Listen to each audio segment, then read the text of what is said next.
Hello mga kagrit, magandang araw po sa inyo lahat. Share lang po natin sa inyo yung pagtatanim natin ng lettuce, pure organic fertilization method. Gamitin natin ng plastic mulch tsaka ng drip irrigation. Una, gumawa tayo ng bed at sa halip na magbungkal ay hindi na po natin ito binungkal. Sa halip yung mga pagitan, in between rows, yung mga daanan natin, yun po ang tinanggal natin yung topsoil at nilagay natin sa ibabaw ng bed. Then nung madurog na natin ang lupa doon sa ibabaw ng bed ay in-spray na po natin to ng bioenzyme decomposer. 2 takip ng bioenzyme decomposer per 16 liters of water.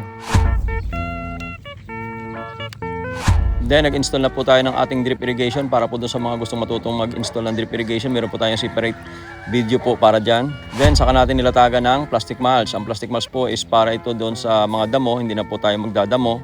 At the same time, ito rin po yung pipigil doon sa sobrang ulan para hindi po ma-waterlog yung ating mga tanim. Then, gumawa po tayo ng mga soil media. Ito po mga dayami ng mga durog at saka ito po mga ipa na pinagtrisiran ay ginawa po nating soil media. Niluto muna natin to sa apoy para matanggal po yung acid. At the same time, pinatay po natin yung mga microscopic insects na pwede pong makaperwisyo doon sa ating halaman. Then, inihalo po natin sa ating organic fertilizer.